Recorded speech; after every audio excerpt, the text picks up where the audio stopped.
You spent 6 months building a funnel no one wanted. Here's why. No. 1.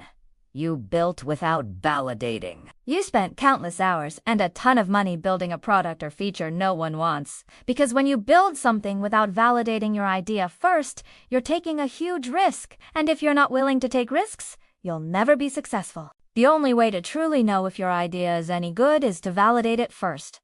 And there are 3 main ways to do this. You can do surveys, interviews, or focus groups, but more on that later.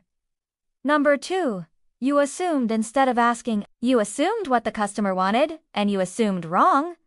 Don't make assumptions. Ask questions. If you think your customers want a specific feature, ask them. The best way to get feedback is to ask for it. So don't be afraid to ask your potential customers what they want. No.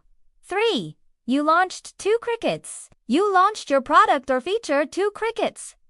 That means no one cared. When you launch a product or feature to no one, it's like shouting into the void. No one will hear you. You need to get the word out about your new offering, and the best way to do this is through PR and advertising.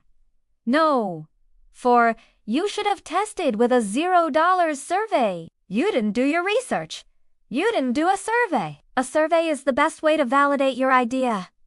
It's also the cheap. You can easily find free survey tools online. Create a survey with a few simple questions and then send it out to potential customers. This is the best way to get feedback on your idea before you spend any money building anything. Don't make the mistake of spending 6 months building a funnel no one wants. Validate your idea first. And remember, the best way to validate your idea is to ask people, so don't be afraid to ask potential customers what they want. Once you know what they want, you can build it, and then you can launch it to the world. And the best way to launch something is with a bang, not with a whimper. So make sure you get the word out about your new offering. And the best way to do this is through public relations and advertising. I'll leave links to some resources in the description below. Thanks for watching, and I'll see you next time.